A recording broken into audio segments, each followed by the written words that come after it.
This is Channel 25 WVTT Olean. Now, from the Twin Tiers' biggest broadcast news operation, this is the 6 o'clock report with Jeff Andrulonis and Alexa Olson. Listen on News Radio 96.7 WVTT or watch on News Channel 25 WVTT television. WVTT proudly presents the 6 o'clock report. Good evening, I'm Alexa Olson. Jeff Andrulonis is off tonight. The big story on the 6 o'clock report. Congressman Tom Reed visited our studios today. WVTT's Valerie Tysander sat down with the congressman and got his take on the upcoming fiscal cliff and the status in Washington. Valerie? Alexa, earlier today, Speaker of the House John Boehner said Congress still hasn't come to a compromise in dealing with the fiscal cliff. However, he has said that they will be willing to make an agreement, some sort of compromise between the current tax rate of 35% and the tax rate of nearly 40% that will hit if the fiscal cliff does come to pass. When I spoke to Representative Tom Reed, he weighed in. You know, I was much more optimistic a few weeks ago, but I remain optimistic. I remain hopeful. I think that we all recognize, I shouldn't say all of us, but the vast majority of us recognize that going over the fiscal cliff, having taxes go up to the size that they're going to do if we do nothing is just not acceptable. So I think we'll find a path to avoid it. A lot of the time has been spent talking about revenue and tax increases, and you know, it's still the questions remain. When people get this increased revenue, what are they going to apply it to? Representative Reed says the current approach to creating revenue needs to change. But just to be clear, it's $80 billion a year, and we have a $1.1 trillion annual debt that we encumber every year. So you're really talking about peanuts in relationship to the size of the problem when you just talk about taxes. The magnitude of this debt crisis is so large that waste, fraud, and abuse alone isn't going to do it. We can get people back to work. We can get this 8% unemployment rate down to 3 to 4%. That in and of itself will solve so many problems when it comes to our deficit problem. The AP reported that the unemployment rate just dropped to 7.7% this month. Bottom line is these numbers, when it throws a 7.5%, 7.7% unemployment rate, shows me that there are long-term structural problems with the economy that it's just not clicking. Representative Reed is part of a small but growing number of Republicans who say they are willing to compromise on the tax rates for the top 2% of Americans. In the WVTT Digital Newsroom, I'm Valerie Tysander. Back to you. Thanks, Valerie. Now, Congressman Tom Reed toured the West Valley Demonstration Project earlier this morning. Congressman Reed joined forces with Brian Higgins to pass bipartisan amendments to both the 2012 and 2013 Energy and Water Appropriations Bill, which increased funding for cleanup efforts at the West Valley site. The preliminary hearing for the alleged Countersport Church shooter has been postponed. According to court documents, Greg Eldred will appear before a district judge January 15th. Eldred's ex-wife, who was murdered Sunday morning, was laid to rest yesterday. A memorial service for Sittler is scheduled for December 15th in Ulysses.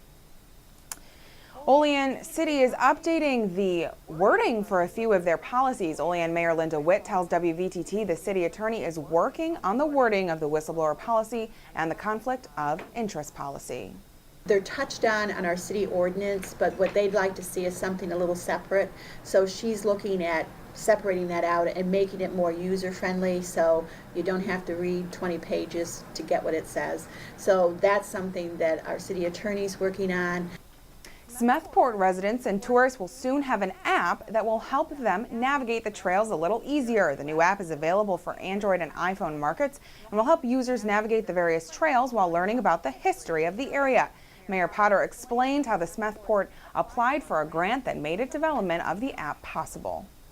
And so we applied to be included because trails are an integral part of our town. And it's something that our residents use and something that visitors use, and it gives us a good introduction to our whole region of the PA Wild. A Delavan man is behind bars tonight after New York State police arrested him last night. Police say that 21-year-old Tyler Willis allegedly used a box cutter to slash the face of a 19-year-old from Yorkshire after the two got into an argument, which led to a physical altercation. The victim not only had a laceration on his face, but also had a puncture wound on his back. He's in stable condition at Erie County Medical Center. The fight happened on Main Street in the village of Delavan around 7 p.m. on Thursday. Willis was arraigned in Machias Court and remanded to the Cattaraugus County Jail in lieu of $25,000 bail. He is charged with first-degree assault, fourth-degree criminal possession of a weapon. And New York State police are investigating a crash that left the driver in critical condition. Authorities say 21-year-old Alex Potter of Hume lost control of his Ford Focus, which resulted in the vehicle crashing into the side of a church on Route 19 early Thursday morning. Potter was flown to Strong Memorial Hospital, where he is listed in critical condition. Tonight, the passenger in the vehicle, Christopher Jones of Fillmore, was flown to ECMC and is undergoing surgery for non-life-threatening injuries. Troopers say alcohol and excessive speed are believed to be factors. And a 17-year-old girl has been attacked by a Rottweiler pit bull mix in East Smethport, and another woman is facing charges. 21-year-old Jessie Windsor was cited for allegedly not keeping her dog on a leash. And an 8-year-old girl was injured yesterday after being dragged by a Bradford school bus. Foster Township police responded to the scene first, and according to reports, as the girl was exiting the school bus, her jacket and backpack became tangled in the door. Police say as the bus left, the girl was dragged for a short distance and suffered minor injuries. At this time, no charges have been filed. WVTT spoke with Andy Kolb, a bus driver for the Port Allegheny School District, who says that it is vitally important that the driver watches the kids to make it sure that they get safely off the bus. Generally, when the kids get off the bus, I do a count and watch. I've got 5 kids walking down the aisle to get off the bus. I watch for those 5 kids to either pass in front of the bus, or if they're getting off the bus to go into the school, I watch them walk the length of the bus to make sure that they are far enough back that, we don't get them caught on something like that. Several projects spearheaded by local organizations recently received grants from the Cattaraugus Region Community Foundation Board of Directors, including the Family Partners Group Hometown Talents Project. Directors awarded Family Partners Group a $2,500 grant to establish a storefront to display and promote local artwork. And the Home for the Holidays store has become a tradition for the SPCA in Cattaraugus County, and the organization has announced the opening of their store located in the Olean Center Mall for this holiday season. The store will be open Friday through Saturday this weekend, and then beginning December 12th, each day through December 24th. All the proceeds go to take care of the animals at the SPCA in Cattaraugus County. And the dog that has captured the hearts of all who have heard its story is undergoing another procedure. These photos that you are seeing might be a little disturbing. The dog's name is Phoenix. He's recovering from wounds he received after being intentionally set on fire by 2 Buffalo teenagers.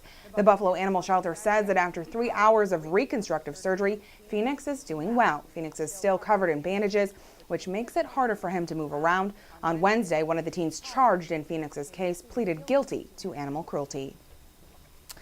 And Buffalo police have not yet released the names of the 48-year-old driver or the 54-year-old pedestrian who were killed early last night when a routine traffic stop went haywire. According to Buffalo Police Commissioner Daniel Deirdre, police pulled over a man around 7 p.m. who they presume was driving drunk. It is believed the driver became confrontational and a struggle occurred when he started his car.